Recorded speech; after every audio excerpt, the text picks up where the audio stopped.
There's no data, so to speak, that support that viewpoint. That's not how perception works. Perception is unbelievably complicated. So we see regularities of being, and some of those, impediments and affordances is the technical term, we tend to perceive as objects. But we also see the possibilities of being.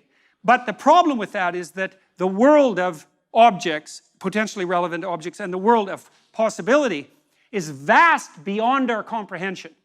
And so then we have another problem that emerges as a consequence of that, which is a key and signal problem, and the fact that it has been solved precipitously and carelessly, hastily, is actually the reason for the culture war that's raging today. And that is that we have to prioritize our perceptions. We have to prioritize our perceptions to get access to the sense data that hypothetically informs us. We have to see the world through a system of value. And why would I say a system of value? Well, a system of value is a system of priorities, right? Because to value something is to make it more important than other things that it's being compared to. And why do you need a hierarchy of perceptual priority in order to see? And the answer is, well, you can't see everything at once. And so you can only see one thing at a time. And which thing? And the answer is the thing you think is most important to see at that moment.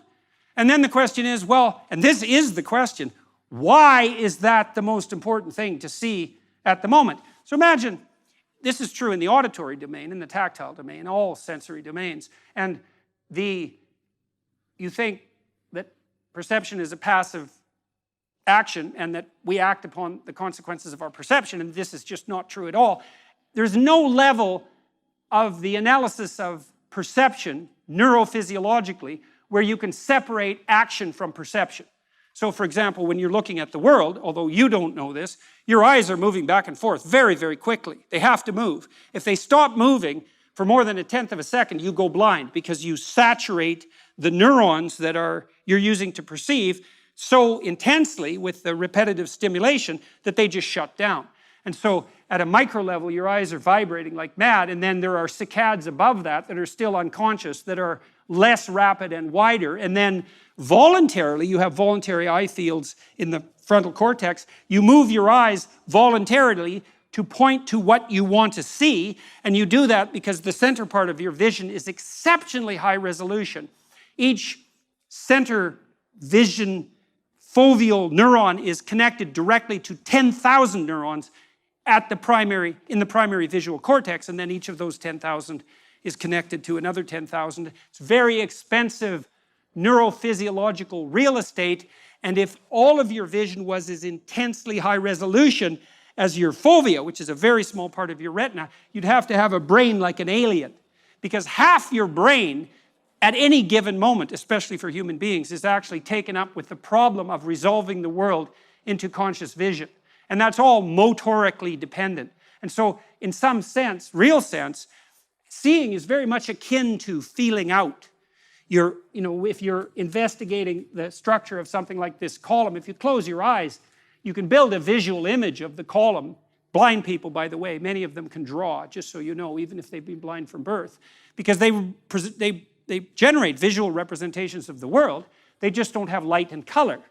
But they still have the sense of the three-dimensional structure of the world. They know what the shape of objects are. They know they can see their loved ones' faces by using their hands as eyes. And we use our eyes as hands as well because we feel out the world with our hands or with our eyes. So don't be thinking that it's passive perception and then an overlay of prioritization and action. The problem of prioritization goes all the way down to the micro level with regards to perception. Okay, so now you have to prioritize your perceptions. Why? There's too many things to look at, and you can't look at everything at once. And so then the question is, well, how do you prioritize your perceptions? And the answer is, well, you make one thing at every moment that actually allows you to act, even to move your eyes, even in a restaurant to focus in on the conversation that your first date is having with you as opposed to all the other conversations that are going on around you. That's all dependent on motor action in the auditory perception system. To prioritize what you're seeing indicates that you exist within a hierarchy of value. Why a hierarchy? Well, because everything has to exist in your perceptual structure in relationship to everything else. And so, well, let's take the example of the date. Why are you listening to what your new potential partner is saying rather than the background conversations?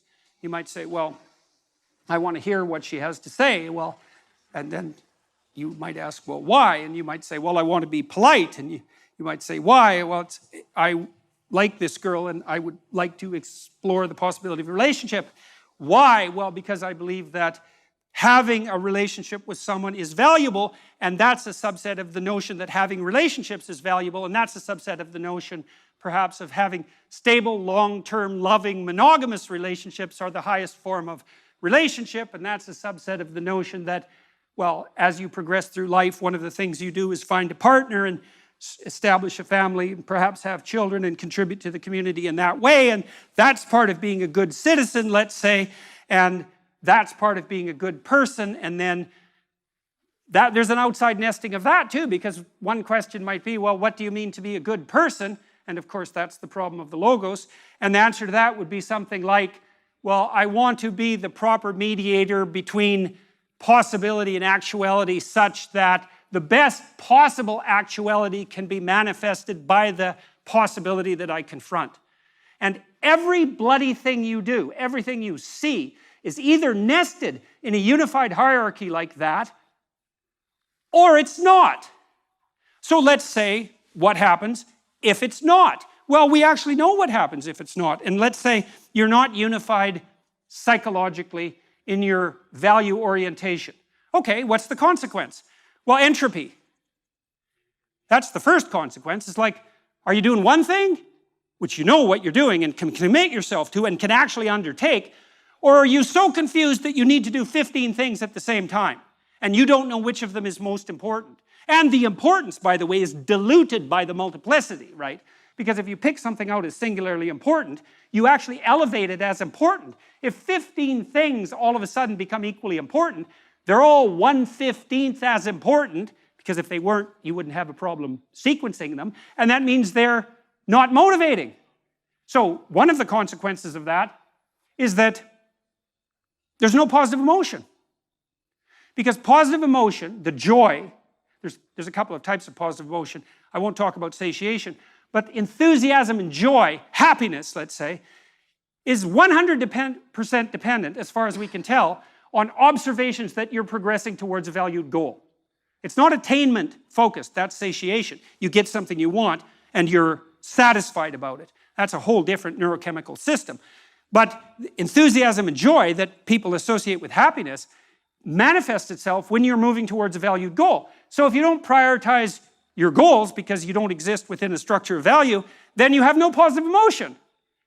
And positive emotion is half of forward-moving motivation. Well, in fact, in terms of forward movement, it's almost all the motivation, because the embodied manifestation of positive emotion is the movement towards a valued goal. That's what it is. That's why you have the positive emotion, because you are a creature that can move towards goals. And the emotional signaling of that is positive emotion. No goal, no positive emotion. No hierarchy of goals, dilution or eradication of positive emotion. Because if you're confused enough and you have 100 goals and you can't prioritize them, then every goal has 1% of the significance necessary to really move you forward. And so to be maximally motivated, you need to know why you're doing what you're doing, all the way up Jacob's ladder, all the way up. How much football do you watch a week? I watch 2 games on Sunday. I tape 3. Right. Then I watch the Monday game. And then Tuesday, I watch one of the 3 that I taped. Wednesday, I watch another one. Then I watch the Thursday night game. And then Friday, I get to watch the Sunday night game. Then Saturday, I watch college football. Okay. And it's fine. Okay. Because I have a simple male brain that can just sit there and just enjoy it.